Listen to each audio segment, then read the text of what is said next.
जय गुरु जी, शुक्राना गुरु जी। आप सभी साथ संगत जी को जय गुरु जी। गुरु जी आप सभी पर मेहर बनाए रखें, सरबद्दा भला सरबद्दा भला। संगत जी मैं आशा करती हूँ कि आप सभी स्वस्थ और मस्त होंगे। संगत जी अगर आपको थोड़ा बहुत डिस्टर्बेंस हो तो उसके लिए मैं माफ़ी चाहती हूँ। आज का सत्संग जो है हमारा, जैसे कि हम दिव्य आभा जो कि गुरु जी की डिवाइन बुक है उससे रिलेटेड सत्संग जो कि गुरु जी की आज्ञा से उसमें प्रिंट कराए गए थे, एक संग्रहित कही किए गए थे और जीतू अंकल के द्वारा उसका जो आगे का कार्य था वो संभाला गया था। और किस तरीके से अभी सुमित जेतना अंकल जी एक वेबसाइट के थ्रू ये सब कुछ चीज़ें कैसे आगे प्रमोट कर रहे हैं या आगे बढ़ा रहे हैं, सब उन पर गुरु जी की कृपा है, इसलिए वो कर रहे हैं। गुरु जी का आशीर्वाद है और गुरु जी की इच्छा थी तो सभी उसको सर्वोपरि मानकर अपनी आज्ञा का उनकी आज्ञा का पालन कर रहे हैं और अपनी सेवा दे रहे हैं। जिस तरीके से मैं आपके सामने उस बुक के डिवाइन सत्संग और जो उस बुक में लिखा है वो आपके सामने प्रस्तुत कर रही हूँ एज अ सेवा, क्योंकि गुरु जी कहा करते थे सत्संग बोलने वाले का भी भला और सत्संग सुनने वाले का भी भला, इसलिए हमेशा सत्संग सुनना और बोलना भी चाहिए। संगत जी आज का जो सत्संग है हमारा वो श्रीमती अनु मुंजाल आंटी जी का है, जो कि बहुत ही प्यारा सत्संग है। सत्संग को अंत तक जरूर सुनिएगा और सत्संग पसंद आने पर उसको लाइक सब्सक्राइब एंड शेयर जरूर करिएगा। देखिए मैं ज़बरदस्ती आपसे नहीं कह रही हूँ कि मेरा चैनल सब्सक्राइब करो ये करो, नहीं, मुझे उसकी आवश्यकता नहीं है। मैं सिर्फ ये चाहती हूँ, सब्सक्राइब क्यों करना है आपको, क्योंकि आप अगर चैनल को सब्सक्राइब करेंगे तो आप गुरु जी की डिवाइन जो बुक है दिव्य आभा उसके सत्संग सुन पाएंगे।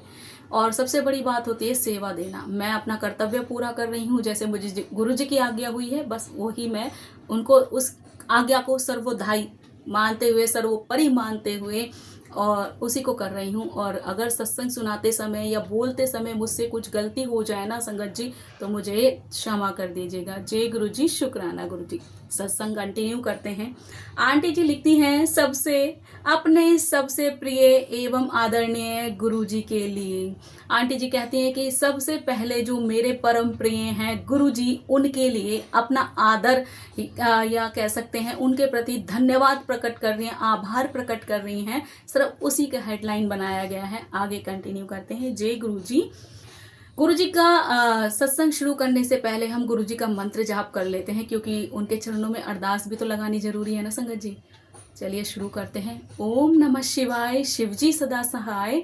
ओम नमः शिवाय, गुरु जी सदा सहाय। जय जय गुरु जी, शुक्राना गुरु जी। आप सभी सात संगत जी को जय गुरु जी। संगत जी आंटी जी लिखती हैं, मैं उस दिन का धन्यवाद करती हूँ जिस दिन गुरु जी मेरे जीवन में पधारे।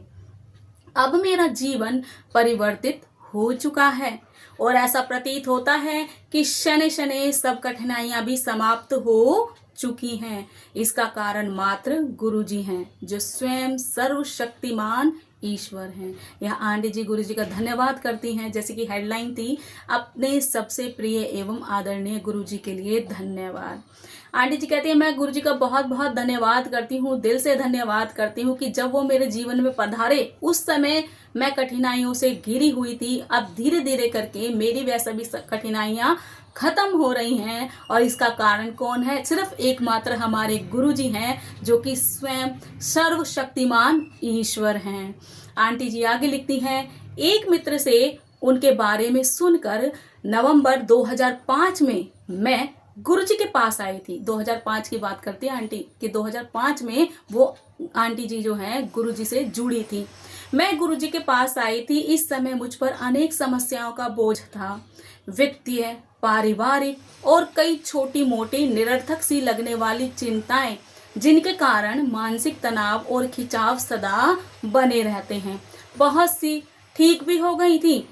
मानसिक संतोष का सरासर अभाव था। आंटी जी कहती है जब मैं गुरुजी से पहली बार मिली थी तो वो नवंबर 2005 की घटना बताती हैं कि अपने एक मित्र से उन्होंने सुना था गुरुजी के विषय में, और जब वो गुरुजी के सिलने के लिए गई तो उस समय वो बहुत सारी समस्याओं से जूझ रही थी। कौन कौन सी समस्याएं थी? वित्तीय मतलब आर्थिक परेशानी थी, पारिवारिक परेशानी थी और बहुत सी ऐसी समस्याएं उनको रही होंगी जिनके कारण वो परेशान थी। आंटी जी कहती कि जैसे मैं गुरुजी से जुड़ी तो मेरा मानसिक तनाव धीरे धीरे तो खत्म होता चला गया, लेकिन जो जो संतोष था ना, हम कहते हैं ना कि हमें बहुत सारी चीज़ ऐसी है जो हमारे से हमारा मानसिक हमारा मेंटली डिस्टर्ब होते हैं, वो धीरे धीरे करके आप सत्संग सुनते हैं तो गुरुजी का मंत्र जाप सुनते हैं और गुरुजी के सत्संग सुनते हैं तो आपका मेंटली जब हम डिस्टर्ब हो जाते हैं ना, धीरे धीरे वो तो ठीक होने लग जाता है, लेकिन हमें सेटिस्फैक्शन कहीं नहीं मिलती। और सेटिस्फैक्शन कब मिलती है? जब हमारे जो कार्य हैं, अटके हुए कार्य हैं, वो स्वतः ही पूरे होते चले जाएं, तो हमारी आगे क्या होगी, जो हमारा मानसिक संतोष है ना, वो धीरे धीरे करके खत्म हो जाता है, हमें मिलना शुरू हो जाता है, हम सेटिस्फाइड हो जाते हैं अपनी लाइफ से और हमें संतोष मिल जाता है। आंटी जी कहती है मुझे मानसिक संतोष नहीं था उनकी लाइफ में, मतलब सेटिस्फेक्शन नहीं थी। एक तरीके से मानसिक परेशानियां तो होती हैं सबके साथ, लेकिन सेटिस्फेक्शन उनको बिल्कुल भी नहीं थी। आंटी जी लिखती हैं, मैं गुरुजी के पास जाना प्रारंभ कर दिया। वो गुरुजी के पास जाना उन्होंने स्टार्ट कर दिया। जिस दिन उन्होंने पहली बार मुझसे बात करी, मेरा जीवन सार्थक हो गया। गुरुजी के प्रथम दर्शन के 2 माह उपरांत मेरे पिता को एक दिन अचानक चिकित्सालय में प्रविष्ट कराना पड़ा। आंटी जी हाँ बताती है कि जब गुरुजी से वो प्रथम बार मिली तो उसके 2 महीने बाद अचानक इनके फादर को हॉस्पिटलाइज कराना पड़ा। उन्हें श्वसन ज्वर था और उनका रोग इतना गंभीर था कि उन्हें जीवन रक्षक उपकरणों पर रखने की आवश्यकता थी। उनको एक बीमारी हो गई थी, एक बुखार हो गया था जो कि श्वासों से रिलेटेड होता है, या कह सकते हैं टाइफाइड कह दीजिए, तपेदिक कह दीजिए, इस तरह का बुखार था और वो बहुत ज़्यादा गंभीर था।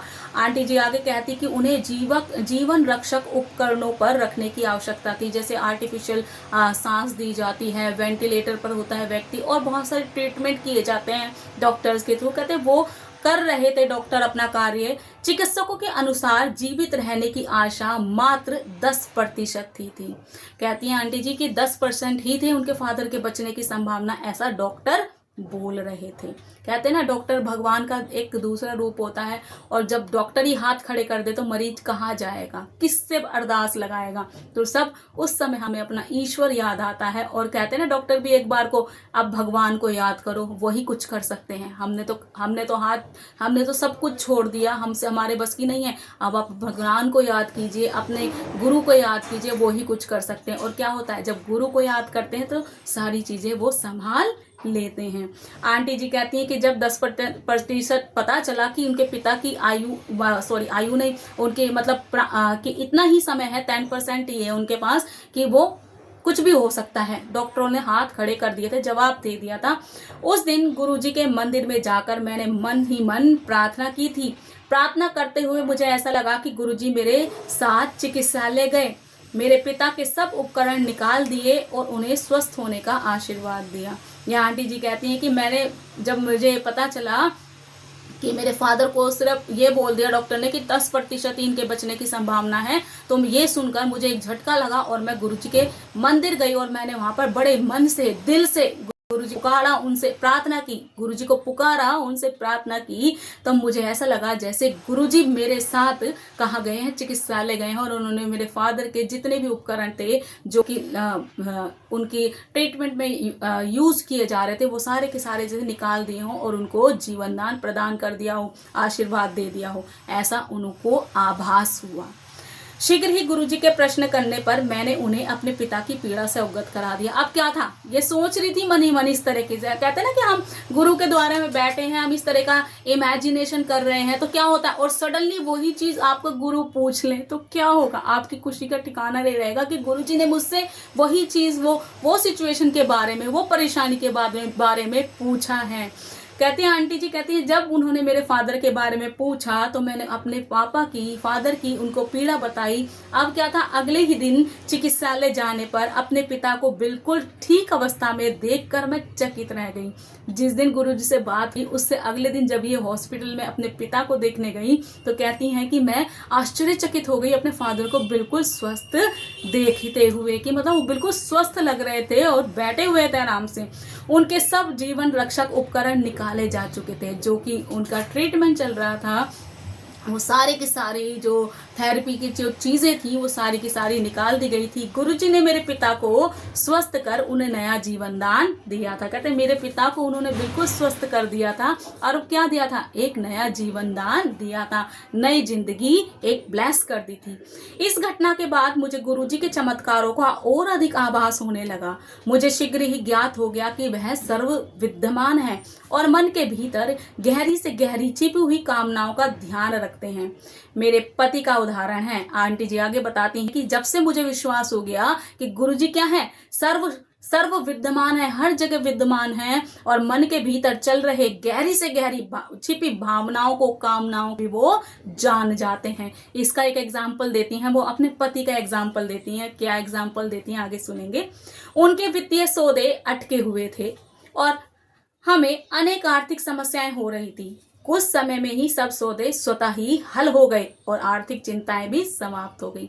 वो कहते हैं कि इसका एक उदाहरण है कि मेरे पति के, जो कि आंटी जी के हस्बैंड थे, उनके अंकल के बहुत सारे ऐसे वित्तीय सौदे अटके हुए थे। कोई करते होंगे कुछ कार्य ऐसा जिसके कि जैसे प्रॉपर्टी डीलिंग और उस तरह का कोई काम हो, तो वित्तीय सौदे उनके अटके हुए थे। कहीं पे उनको फीस देनी थी या लेनी थी, कुछ भी है, फाइनेंशियल कंडीशन में जो था उनका काम वो रुका हुआ था, अटका हुआ था। कहते सारी की सारी आर्थिक समस्याएं हमें घेरे हुए थी और अचानक हम क्या देखते हैं, धीरे धीरे करके वो सारी की सारी समस्याएं समाप्त हो गई। और कौन है इसके पीछे करने वाला, गुरुजी ही हैं। आगे आंटी जी कहती हैं, लिखती हैं, मेरे बेटी का स्वास्थ्य चिंता का विषय बना हुआ था। अब एक और समस्या आ गई, पिता ठीक हुए तो पति की समस्या आ गई। संगत जी, पति की समस्या ठीक हुई तो बेटी की समस्या आ गई। कहते हैं ना, हम समस्याओं से घिरे हुए हैं और हमें उस समस्या से पार लगाने वाले जब सदगुरु हमारे साथ हैं तो हमें किस बात का डर है। मेरी बेटी, आंटी जी कहती हैं, उनकी बेटी को मूत्राशय रोग की परेशानी थी और बार बार वो परेशानी उसकी बढ़ रही थी।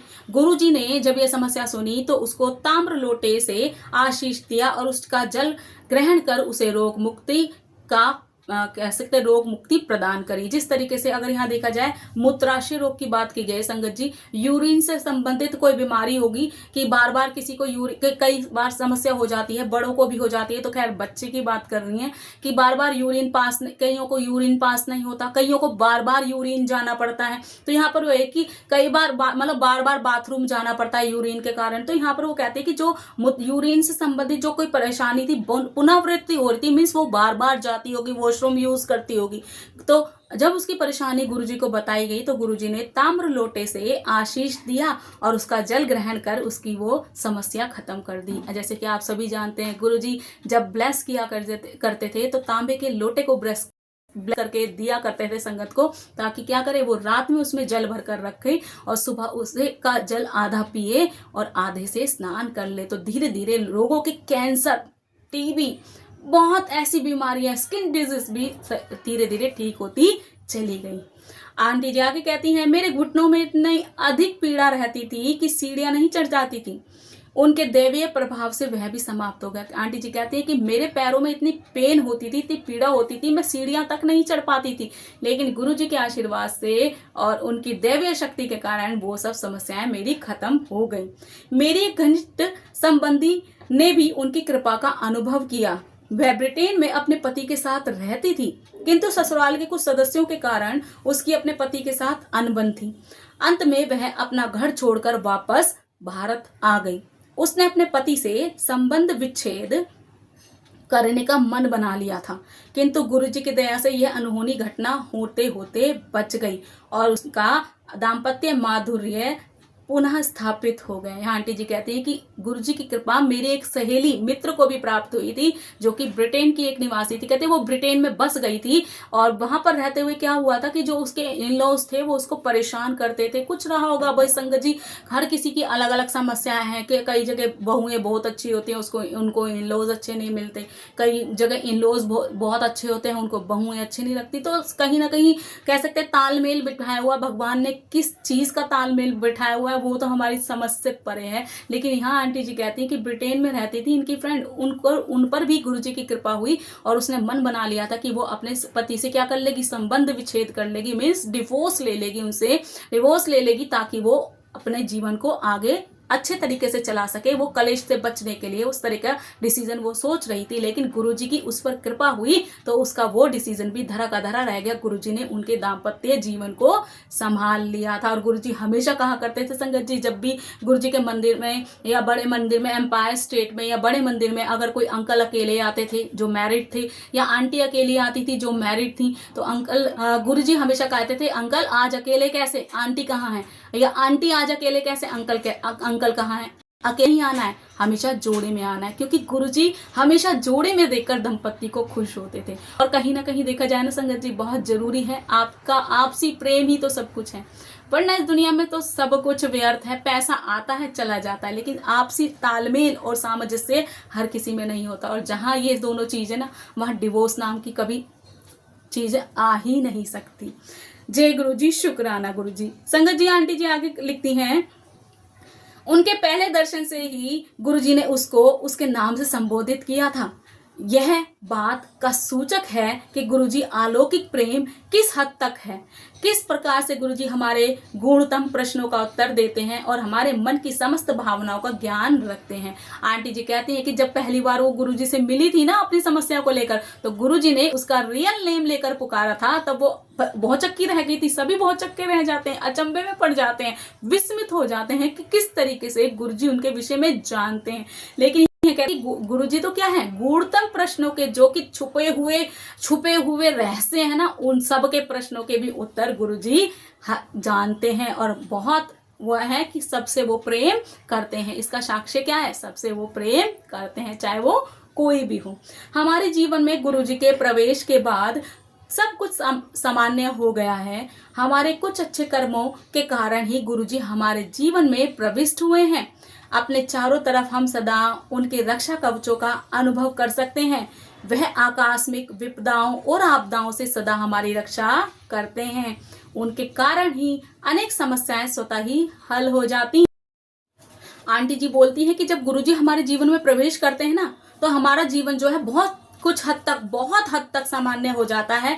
वो हमारे अच्छे कर्मों के कारण ही क्या है, हम गुरुजी से मिल पाए हैं। वरना हमारे कुकर्मों की वजह से तो हम उनसे दूर हो जाते हैं, लेकिन अच्छे कर्मों की वजह से ही हम गुरुजी से मिल पाए हैं। गुरुजी हमेशा हमारे तरफ चारों तरफ एक कवच बनाकर रखते हैं, जिसे हम रक्षा कवच के नाम से अनुभव कर सकते हैं। वह आकस्मिक विपदाओं और आपदाओं से हमारी रक्षा करते हैं। अचानक आने वाली परेशानियों से हमें दूर करते हैं। कहते जब अचानक से परेशानियां हमें घेर लेती है ना, तो सडनली गुरुजी आ जाते हैं और हमें उन परेशानियों से बाहर निकाल देते हैं। और किस तरीके से सारे विघ्न धीरे धीरे करके खत्म हो जाते हैं। आप सभी जानते हैं विघ्न हरता गणेश जी को बोला जाता है, लेकिन यहाँ पर विघ्न कौन हर रहा है, हमारे गुरुजी हमारे विघ्न हर रहे हैं। और तो और मेरी छवि, दृष्टिकोण एवं प्रवृत्ति पूर्णतः परिवर्तित हो चुके हैं। मेरे जीवन में गुरुजी के आने के पश्चात पूर्ण शांति की प्राप्ति हुई है। यहाँ आंटी जी कहती हैं, अब तो मेरी जो छवि है ना, कैसी रही होगी, पॉजिटिव नेगेटिव, हम तो नेगेटिव ही हो जाते हैं ऑलमोस्ट तो। और दृष्टिकोण, हमारा जो देखने का नजरिया है वो भी बदल जाता है। जब हमारे चारों तरफ अच्छा नहीं होता ना संगत जी, बुरा ही बुरा हो रहा है, तो हम नेगेटिव भी हो जाते हैं और हमारा जो नजरिया है ना वो भी नेगेटिव हो जाता है। हम हर चीज को अच्छे में नहीं बुरे में लेना शुरू कर देते हैं। और जितनी भी हमारी प्रवृत्ति है, धीरे धीरे हम भी नेगेटिव होते चले जाते हैं, हमारा ओरा भी नेगेटिव हो जाता है। तो यहाँ आंटी जी कहती हैं कि गुरुजी के हमारे जीवन में आने के पश्चात ना मैं पूरी तरीके से शांति की प्राप्ति मुझे हो रही है। और जो धीरे धीरे सब चीजें हैं ना वो खत्म होती जा रही हैं। गुरुजी से जुड़ने के बाद आप नेगेटिव से पॉजिटिव हो जाते हैं, आपका पॉजिटिव ओरा होने लगता है। और यहाँ तक कि आपका जो देखने का नजरिया है ना लोगों को, वो भी बदल जाता है। जो जैसा कर रहा है ना करने दो, कोई फर्क नहीं पड़ता। लेकिन पहले हम कुड़ते रहते हैं, इसने ये कर दिया, अच्छा ऐसे क्यों कर दिया, अब इसको मजा चखाएंगे। लेकिन अब क्या होता है, जब गुरुजी से जुड़ जाते हैं ना संगत जी, आपको ये लगता है कोई कर रहा है ना करने दो, अपने कर्म खराब करना है हमें क्या, हम तो अपने गुरुजी की शरण में हैं और उनकी ऊपर बने हुए आदेशों का पालन कर रहे हैं। जो कर रहा है करने दो, हमें उससे कोई फर्क नहीं पड़ रहा। करने वाले कौन है, करवाने वाले वो कौन है, वही है, अपने आप देख लेंगे, हम गुरुजी पे छोड़ देते हैं अब तो।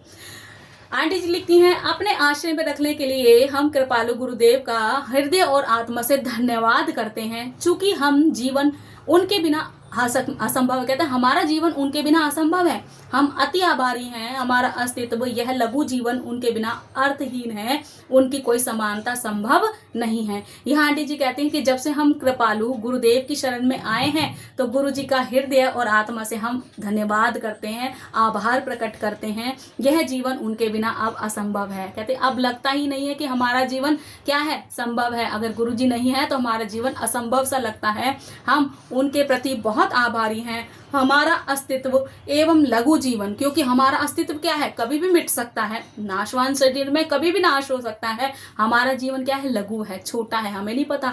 आज मैं आपके सामने बोलती हुई प्रतीत हो रही हूँ, कल मेरे साथ क्या हो जाएगा मैं नहीं जानती। 1 मिनट का भी मैं अपना फ्यूचर नहीं बता सकती। वो कौन जानते हैं, वो सर्वज्ञाता हैं। उनके कहते हैं उनके बिना अब हमारा जीवन अर्थहीन है, कोई महत्व ही नहीं है अपने जीवन का। उनकी कोई समानता संभव नहीं है, हम उनकी समानता कर भी नहीं सकते, क्योंकि सब कुछ करने वाले हमारे गुरुजी हैं। गुरुजी मानव रूप में परमात्मा हैं। इस जगत में हमारे कल्याण और सर्वोच्च हित के लिए ही उन्होंने यह रूप धारण किया है। आंटी जी कहती हैं कि गुरुजी मानव रूप में आए हैं और इस जगत में कल्याण करने के लिए वो आए, और सर्वोच्च हित के लिए, सबके हित के लिए उन्होंने यह शरीर धारण किया था।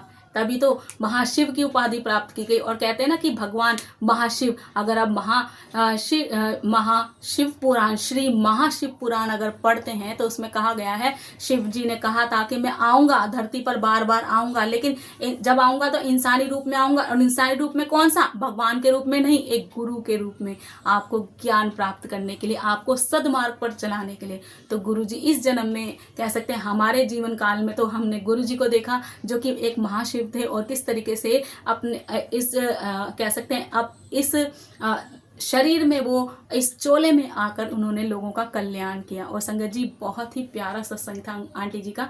और संगत जी मैं आज अपनी वाणी को यहीं विराम दूंगी। ओम नमः शिवाय, शिव जी सदा सहाय। ओम नमः शिवाय, गुरु जी सदा सहाय। जय जय गुरु जी, शुक्राना गुरु जी, जय जय गुरु जी।